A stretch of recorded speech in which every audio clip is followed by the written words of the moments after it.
Hey, welcome everyone to Mystics Outlook. We got Cardo Dudley Jr. I'm Wilson Tarpe Jr. And coming to you guys in the morning, which means the Mystics were out west. Those 10 p.m. Eastern start times. But good news this morning, we saw Washington Mystics close the game in the fourth quarter, which is there was this graphic up Cardo late in the game. I think it was they've been 1-4 in games decided by 3 points or less. Again, we've been saying this over and over again this season. Just your record's your record, but that graphic was perfect.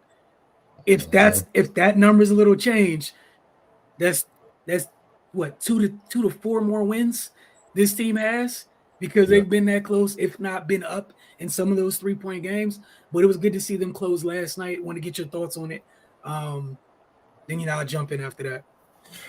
Shatoy Walker Kimbrough. She came up huge. This was her best game all year. And it wasn't just the scoring, the big shots that she hit in the fourth. She scored 10 of her 17 in the fourth. It was her playmaking as well. She had some clutch assists. None bigger than one where uh, Dosen was rolling to the basket. The defender fell asleep just enough. And Shatori had a wide open shot, and she was hot. Like, you want to blame her for taking that shot, but she let the play unfold, tossed the pass overhead on the stride, in the stride with Dosen. Dosen scored it and won. That was huge, man. And that pretty much sealed the game. You know what I mean? And it's just little things like that that tells you that they're starting around in the shape. On top of their record and all that, man, they've had some key injuries. They have some key injuries, but what we've been saying all year is they're there at like late in the game. They just can't close it out oftentimes. Very few times have the Mystics gotten blown out where it's just over early. You see what I'm saying? So they're right there. I feel like Julie Van Loo, this might have been her best game as well, all around game, man. I think she had like 15, 4 and 4. Didn't have a lot of turnovers. Yeah, 15, 4 and 4, 5 and 10 from the field, 5 and 9 from deep. Only 3 turnovers, man, 28 minutes. Maisha Hines Island ball, 16, 7 and 4. She battling Diarviga Hamby, one of the best players in the league. You know, they rumbling. They pretty much canceled each other out, which was huge. They needed somebody to kind of match her or get close to matching what Hamby's production is on the inside. And, you know, Atkins was solid, but the key figures in this game were Shatori off the bench, her big night, Van Loo, and Hines Island and Dosen. Like, it was huge for them to step up, you know, due to the injuries or whatnot. And, you know, Shatori, with her 17 points, she outscored the Sparks bench all by herself. Like, that's what I'm like, before you can get to it, she's definitely the player of the game. It's easy, you know, and not just that, just the damage she did in the fourth when it was winning time. And for people that don't understand, they look at the regular out of the Mystics 5 and 15, they're terrible. You know, trash with that win, they jumped a few spots. So now instead of being dead last, they're now 10th in the league. But they're only 3 games behind the sky for 8th place for the playoffs. So this thing is not over. They're not like, and that's one thing I will commend the Mystics. They're not playing like, oh, the season's over. Gosh, whatever. They're, they're still competing, and that's what you should do as a professional. You keep competing until it's over, and it's far from over. So they pretty much, you could say, halfway through the season. They just got to put one good winning streak together, and then they'll be right back in the playoff mix, and then just hold steady. If not, just keep, if not, keep the winning going, and then they'll be fine. But yeah, that was a huge win, huge win. This third quarter, it looked like they about to fade, but then the defensive intensity for the Mystics, elevated in the fourth quarter, held the Sparks to 16 points, which was their lowest of the game, their lowest scoring quarter of the game, which is the most pivotal quarter, the fourth quarter.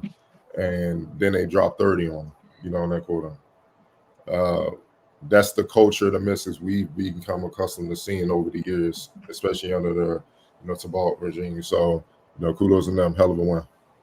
Yeah, like you said, we've seen too oftentimes them stick around or hang with a team for 3 quarters. Then in the fourth, just a lack of execution. We can just go back to last week, those 2 games last week against Connecticut and Vegas. It was failure to execute down the stretch is what cost them both of those games. They had a chance to beat Connecticut in regulation. Um, they just needed like maybe 2 to 3 good offensive possessions late in that game. They weren't able to get them against the Aces. They had the Aces on the ropes for nearly 3 quarters. The Aces dominated the fourth quarter. It was good to see Washington do that to a team. Obviously, it's only the 2 point margin of victory, but again, look at what you pointed to: 30-16 in the fourth. And you brought up Shatori. I thought not only was it what she did offensively, she brought them much needed life defensively. I felt like they were kind of flat defensively for a good portion of this game. Um, and her uptick coming in the game with the energy and obviously with the offense, but even late in the game, using her length, anticipation, getting passing lanes, just being a natural disruptor.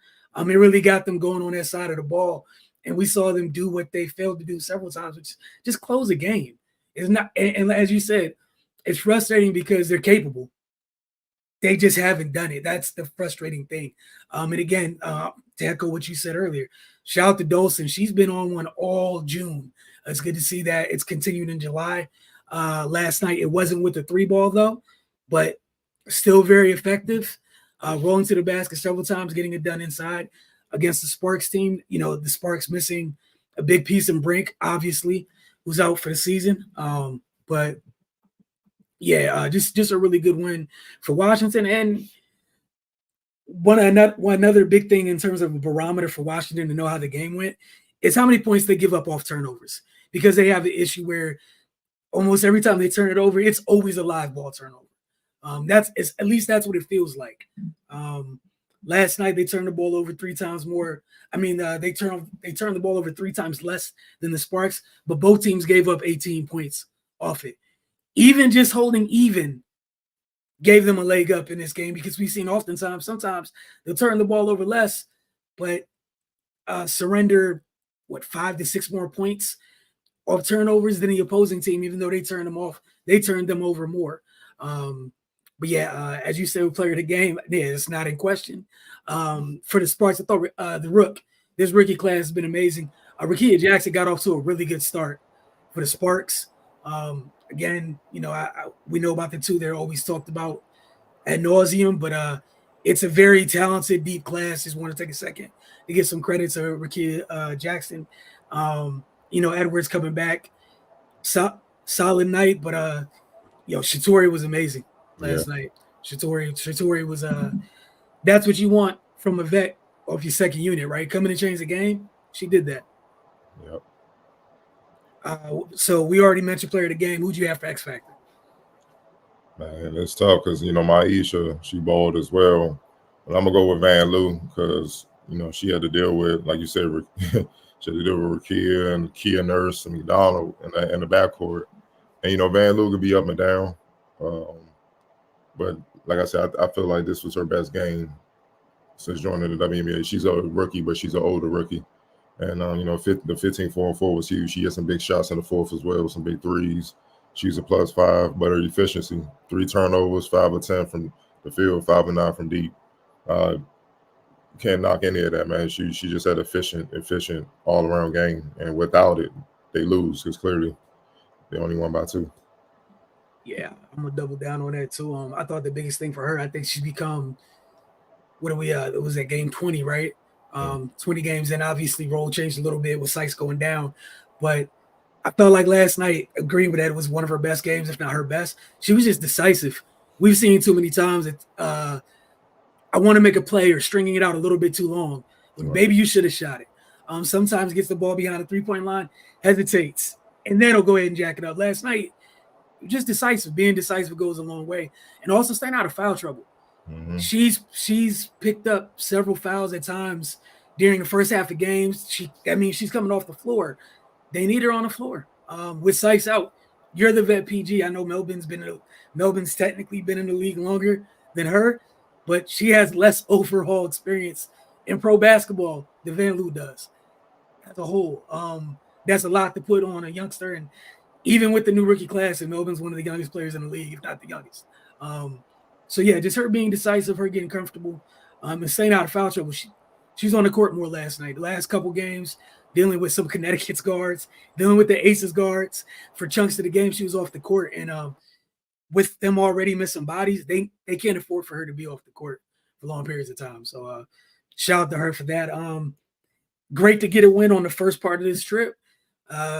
You get today to get yourselves together. You got the Aces tomorrow night. Well, I'm sure we're looking to little bit more decisive win they'll be looking for. But if you're Washington, you went toe to toe with them. It hasn't even been a week. Got to take care of the little things better. But go ahead. For sure, man. They got a tough stretch before the break with the Olympic play. Like you said, Aces Thursday, Saturday, the Lynx, who's balling. They're championship contenders right now. Possibly got the MVP. My front runner for MVP, Fees.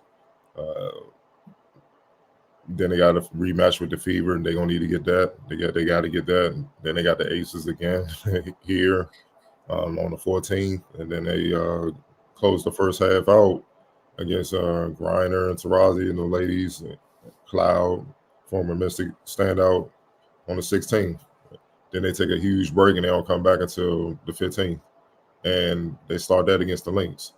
Now that'll be a good thing because they need to get healthy. That'll be a good thing because they really they need Sykes and not Shatori, but Kara, Shakira. They need them down the stretch. They need them to be ready. So, I think that's what they're trying to do. Let them rest until this first half, get through the Olympics, and then see what it is in the second half. Then they'll know what to do and how to go about things even more. But my thing is just keep the same energy as far as what they showed against the Sparks. Just compete. Because, even against the Aces at home, they had the chance to win that. Mm-hmm. And that would have been even better. You know what I mean? So they got to find a win these games, man. It's going to be tough. It's going to be – man, it's going to be tough, man. But they got to figure out a way to do it. You know what I'm saying? Because, look, they're 5-15. You don't want to go in there. You don't want to go on the break 5-20. That's super tough to overcome. Right. And as you mentioned, that could be the biggest thing about this season is as bad as everything's been. If you get to that first half and, stay under that, not hit 20 losses by the first half, you mentioned Shakira, Brittany, Carly, you might have your whole team back coming out to start the second half of the season, which obviously is still a tall task, but it's also going to face that task better suited than you were for most of the first half of the season. Mm-hmm. You went through it. And again, shout out to them for mentally sticking with it because they haven't mailed it in at all, as you mentioned. So we'll check in with you guys after the Aces game that following morning. And we'll see how things work. But again, great win last night for the Washington Mystics.